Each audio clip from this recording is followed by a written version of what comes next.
Hey everyone, today I am bringing you a Smoker deck profile and gameplay. Now the reason for this is this Smoker build that I am showing you just came second at the most recent online Treasure Cup run here in Australia by TAC Games. Now the Smoker is quite different from most other Smoker builds that you'll see, and let's go over why that is. So first of all, there's only one Zoro. So Zoro is one of the 2k counters. It's quite common that you'll see for Zoro, for Tsigi, for Garp as like the 2k counters you use.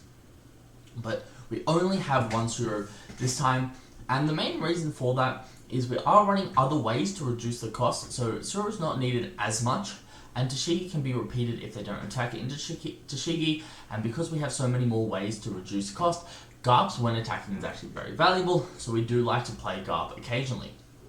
So the way that we reduce cost, which is very different, is we are running Ice Age. Now Ice Age has two great effects. The first is the main, which give up to one of your opponents -5 cost during the turn, which allows Kobe's to KO 8k or less, or Garps to KO 5k or less, or the other Garp to KO 9k or less, and then you can add 1 to each of those numbers with the use of the activate main on your Smoker leader. So as I said, very valuable, but additionally the trigger effect to KO one of your opponent's 3 costs or less is also really good. Amazing into Zoro, amazing into Lore. It's great to get rid of some pesky blockers as well. Now the other event cards that you don't normally see run is we are running Meteor Volcano, which is very valuable, especially once we get Kuzan and Ice Age up and running, able to KO 1k or less for just 2 costs. It's very, very valuable, especially in black. And then we have greater option, draw 1, then give one of your opponent's characters -2 for the cost for the turn. Just cycling is good in the game at the moment. It helps us find our 10-drop Kuzans, our 4-drop Kuzans, our Sakazukis, our Borsalinos, so on and so forth. Of course, we're running the 4 impact waves, so I'm not going to go over impact waves too much. We won't really use the trigger on Great Eruption. Meteor Volcano though, great trigger, just a bit more consistency. Now, some of the other things that we'll see different in this deck from other decks is only 3 Kobes. We're only running 3 Kobes because our Smoker is a lot.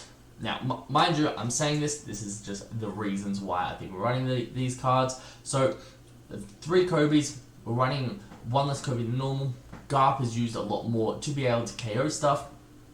Additionally, we are going a bit more aggressive, and with Kobe having to trash a card in hand, it can be quite rough sometimes, but as I said, this is a bit more of an aggressive build with this essentially 3 for 6k Smoker when attacking. If there is a character with cost of 0 in play, this character gets plus 2k during this battle and also has counter power, and this character cannot be KO'd by effects as well. So it is very, very valuable. It's a 3k that for 3 costs that for 1 Don can swing for 7. The other one we are running is Helmeppo, which is another very aggressive card, which is a 3 for 5 with counter power, but it also reduces a character's cost by 2 and has a trigger to play itself. So it helps the Smoker deck be a lot more aggressive. And of course, the final card which helps being aggressive is the 5-drop Smoker. Once you drop this, that double attack is very, very threatening, especially if you put 2 Don onto it. That's a 5 for 9k double attack swing. That helps apply a lot of pressure. If you're counting out of it, they're losing a lot of value in hand.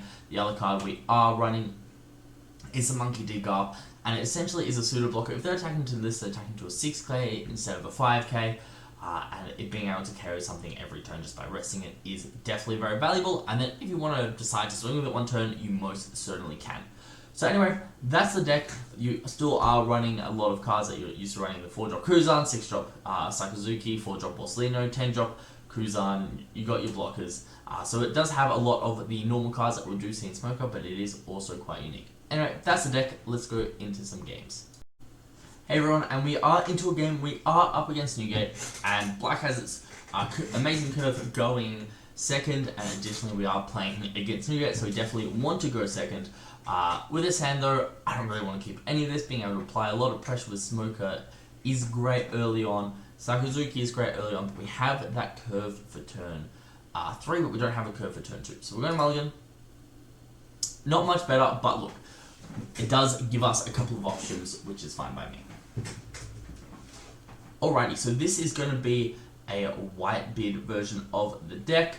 Now this will be able to attack my Garp if I do play it nice and early, but I think our turn 1 is just Meteor Volcano, right? Like, we can't attack, let's just Meteor Volcano. get rid of that Whitebeard and then turn. And straight away, these little extra event cards are coming in with a lot of value. Now, obviously, we're going to have a 6k swing come at us. Kind of expected. So we're just going to take the swing. Did someone say these spicy event cards coming up? And that is what happens when you mis-sequence Mr. Pirate 37798. As I said, these spicy event cards coming in extremely early. That's 2 cards we've been able to clear almost instantaneously. Now this turn, we don't have too much to do. We're able to swing 6k in with our leader here, which is essentially all we need to do. And look, I'm going to try establish this Helmeppo. And if they play anything, hopefully I can attach 1 Don and it'll be a 6k swing. But look, they're already down 3 life. They're going to be down to 2 life after this turn. If I can throw a couple 6k swings in, they're going to lose some cards in hand, or they're going to go down to like 0 life. So we are definitely in a good spot. I'm going to be able to start swinging big, very big. Okay, we're just going to see the Sequate come down. They are also running spicy event cards. Oh well. We're going to see a Whitebeard Pirates come down. Looks like they've got a Vista from the top of their deck, so we need to keep that in mind. So Garp's kind of not very safe. We do see the Raikou come down. Same thing again, he plays it before he swings. A little bit interesting. We'll resolve the attack. Nothing to get off it there. We do have Borsalino, which is great, but our turn is just going to be the Sakazuki. And what I'm going to do is I kind of want to get rid of the Tendrop Kuzan, because I don't know. So we're definitely going to use card action. I kind of want to get rid of Tendrop Kuzan. Sakazuki will come in great next turn. Kuzan will be great and be great finisher as well. But outside of that, I just don't foresee Sakazuki being able to do, Kuzan being able to do too much. Because we're going to go 8 Don next turn. It's a little bit of pressure being applied to me. I don't want to just like be able to pay for Kuzan. I don't like, we're playing against Whitebeard. I just don't think I have the time to be able to play the Tendrop Kuzan. So that's just unfortunately what we're going to have to get rid of. Now, of course, we are playing black, we are playing smoker, so our hand size is going to be small. I definitely want to get this Borsalino down this next turn. We've got like an 8k swing with Sakazuki, probably a 6k swing with our leader. Or maybe we'll just have the 7k swing with our leader, play another Sakazuki depending what they play, and save it for Impact Wave. We definitely have options. Definitely have options. It all just depends what I see come down from the Whitebeard player. Now, every card they play does lose a card in hand.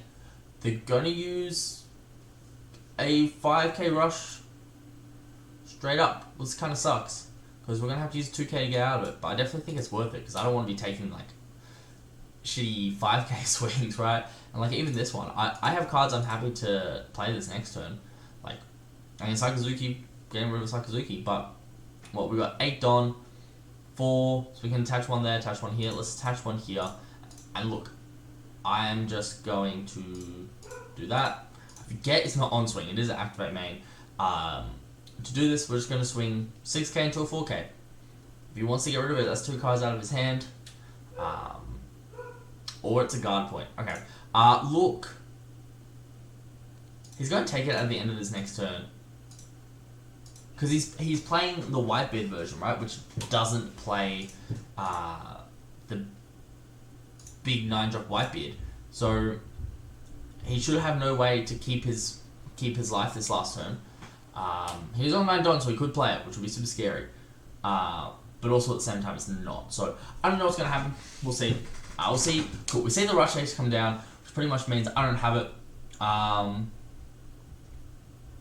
So I'm going to attack 4k into this, and it's going to attack a leader, so we just have to let the Sakazuki die.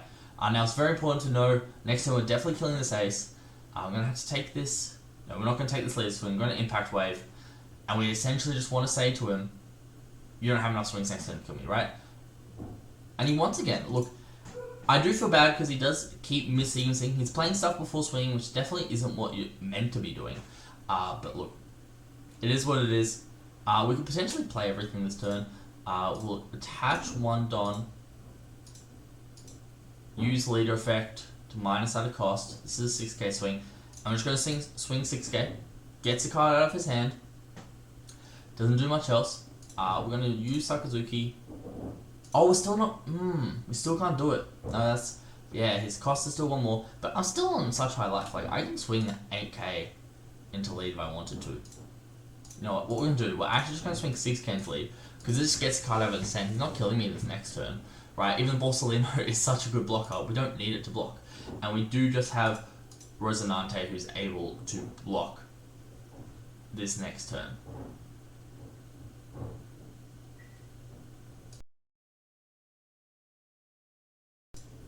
Now, as I said, he needs 4 swings to go through. I'm just going to block the first swing that happens.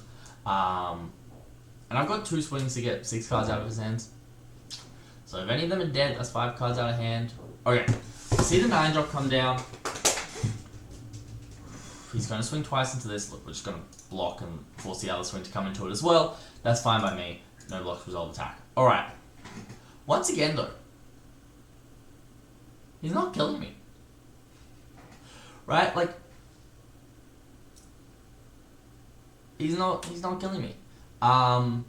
He has a radical beam. So let's go 1, 2, 3. Swing 8k.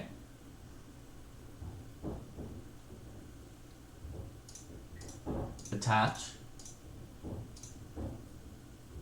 Swing 8k. Play Sakazuki, we just passed turn. Like, he needs a rush card in hand to be able to kill me. He drew and passed. I think that's a mistake, but we're just gonna, go in for game here. Let's make sure we do this correctly. Let's attack 8. Yeah, look. He said shit, he concedes. He just misclicked, but I don't think he had it without a rush. We'll go into another game very shortly. Alright, because that game ended so unfortunately with our opponent misclicking and passing turn back over to us. We're going to get you guys another game now. So we're up against Zoro. Zoro definitely wants to go first, but we want to go second more than they want to go first. Whew. This is a keepable hand. I normally wouldn't keep this hand, but like these Borsalinos are pretty insane. Meteor Volcano is going to be like a great turn 1 play because Nami's going to come down. We're going to mitigate some of that pressure. So there's not much else not much more we actually want. Kuzan's a good response to 9 drop Whitebeard, especially if we drop C or 4 drop Kuzan. So that's definitely what we're going to be looking for. So we're going to be looking for a 4 drop Kuzan at some point in this game to be able to help us mitigate that pressure from the 9 drop Whitebeard. But besides that, we are definitely sitting pretty. See what happens here. I'm expecting like something like Rowan makes sense and just swing 5k. We're going to have much counter power in hand. Ooh. We've been very lucky with our trigger effects in this deck. And we see the Kuzan. Now, I'm going to save this until 8 Dawn. Just because I want it to play it, then to play 9 drop Whitebeard, and then we play our Kuzan. And being able to drop these Borsalinos early means any 5k swings that come at us are going to be mitigated by this Borsalino block because it is a 6k on our opponent's turn. So definitely keeping aware of some of these things. So Sunny comes down, Nami comes down. So one thing that I've definitely noticed is, and the Robin comes down. Okay, no blocks. I mean, we could have blocked them +1 with Kobe, but I think Kobe's going to get rid of the Robin here. We will just take it. Or maybe Sakazuki gets... That's definitely interesting. So next turn is essentially Kuzan Borsalino. So we have a little bit to play with this turn. And so what we're going to do is we're going to reduce the cost there. And I kind of Kobe getting rid of Sakazuki plus playing the blocker kind of sounds like the overall best line of play that we can do. So Kobe, use card action, get rid of Sakazuki to get rid of Robin, play the blocker past turn. We are definitely playing with a small hand, but we do have like a decent amount of pressure. Kobe's going to be able to clear something that swings, aka Sunny. We're going to get a decent block off with Rosinante unless a Vista comes down. Hopefully we'll get a decent blocker off with Borsalino and it stays alive. But next turn the important thing is playing the Borsalino and the Kuzan. It's definitely our next turn line of play. So hopefully like Sunny attacks so we can attack into it with a Kobe because we are not attaching any dom next turn. It's Kuzan, Borsalino. Tama comes down, Vista, to kill the Kobe. I would have killed the Rosinante, but that's just me. We're seeing 6k come down first. I'm happy to take this. No trigger, another Sakazuki. That's a 5k swing. I'm going to block that with the Borsalino, which is a 6k, which is exactly what we want to be seeing. We've got 2 Don left, probably for a Red Hawk or something. I'm not 100% sure. No, it's just a Gordon. Gordon can be a little bit annoying, but they have to have like another Vista or something like that in hand for it to truly be annoying. I'm just attack 5k into this 3k Sunny. Borsalino and Kuzan's going to come down. As I said, it's like a super predictable line of play, right? This comes down, drawing the Kobe, play Borsalino, and turn. So we now have 2 6k blockers, plus a 2k blocker, so it's quite a defensive field at the moment. We have another 2-cost blocker in our hand, and the main thing that I want to see at least is I really want to see our opponent play a 9-drop Whitebeard. If we do that, we've got the 10-drop... Okay, they're not playing 9-drop Whitebeard, they've attached their Don for turn, which is fine. We see Gordon's now a 4k, they need one more for it to be a 5k for it to actually threaten any damage on us. There we go, it's now a 5k. They don't have too much Don to kind of mess around with this turn. They've used Nami's effects. The swing 5k, look, I'm just going to block with the Borsalino. They don't have too many attacks. They have the Vista attack, they have the leader attack, so the minus 3k of our Kuzan. Another Vista comes down, that's fine, right? They're definitely trying to clear our board here, but it's not doing too much because we're still relatively healthy. I'm still probably going to play this 10-drop Kuzan this next turn as I'm feeling comfortable, right? They swing another 5k, I'm just going to block it with the other Borsalino. This Gordon can't attack. If they swing big into a Borsalino, I can block it with this. They're not even swinging big. So I'm just going to get rid of it with Kobe. Like, that's no blocks and just use Kobe to counter out of it. So we still have all our blockers going into our next turn. We also have Great Eruption, which will be great for later. But right now, it's just Kuzan. Is it sad that Nami... No, I think Gordon's probably... I mean, nothing's a super big threat on their board. Like, I think we're just attacking Vista. They've only got 2 cards in hand. So definitely removing the amount of attacks they can do and having kind of like... Their field is super low. So I think we just get rid of the highest cost of thing. They're going to guard... Whew! Yeah, okay, that's interesting. This is going to be very controversial, but I'm going to attack into it with Borsalino. The reason I'm doing this is I think 2 blockers is enough this next turn, plus like having the 2k in hand, and we're going to Kuzan the other Vista. So they don't really have much to come back at us with. Like, what? They can attach a bunch of Nami and Gordon, but I still have 2 blockers open. If they really want to swing like big into Borsalino, am I going to stop them? No. This Rosinante's survived more turns than it should. But was definitely starting to see the pressure here with these 1-drop Namis and how strong they are. And Zoro, they've definitely started to make an appearance since, I'm just going to say it, since one of my good mates, Jono, got 4th place or top 4 with Namis in the Zoro build. It's just the darn surge for them. They do apply a lot of advantage. They're great to be able to play a 9-drop Whitebeard and then the turn after play another 9-drop Whitebeard and still be able to get that effect off. Look, that's 6k into lead. Definitely wants to be swinging to lead. Look, I'm happy to take this because I don't have much of a hand. That's another 10-drop Kuzan that could potentially come down this next turn and KO anything. So like a 5-drop swing into Gordon or something like that. They're just going to get rid of their own Gordon. Okay, look, I'm probably just going to block this next swing with Rosinante. Maybe use Sakazuki to clear like this Zoro. Alright, we've got 2 7k swings coming down. Look, oh sorry, this is going to be 7, that was the 8. I think I just lose the Borsalino. I think I'm happy just to lose the Borsalino here. Now, I think I have to do 1 damage soon. I think I definitely have to do 1 damage soon. So look, we're just going to get rid of this Zoro first of all. Zoro's a bit of a pain at the moment. Great, Zoro's gone. I don't think 10-drop Kuzan gives us much. Like, yeah, I just don't think it gives us much. I'm going to use Great Eruption just to cycle the card. Cool. We've drawn the Smoker. Smoker is a great card to apply pressure for next turn. So I'm definitely going to accept the Smoker. I'm going to deploy the Smoker. We're going to deploy... Look, this is definitely a missed sequence of a turn. We're not going to bother playing that. We could play the Gup. No, we're not going to play the Gup. Definitely a missed sequence of a turn, because I should have played these after I swing, but we're going to we're going to take them down to 2. And then next turn, hopefully be able to kill them. Because, like, what? They have to deal 2 life, 2 damage to us with their 4 attacks and get through our blockers. So I just don't think it's going to happen. And they're still developing a board, right? So unless that one card in hand is Radical Beam, or like they're praying that they get some cards of like, no, it's another Sunny. Okay, cool. So they're definitely committing to something.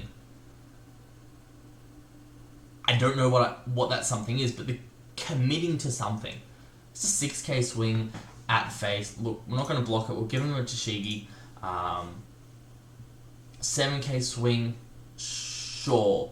Let's take it. Just means that Rosinante can be something. I guess we use the trigger. Oh, and just kill an army. I mean, we probably could have kept it in hand and they swung with something. Okay, cool.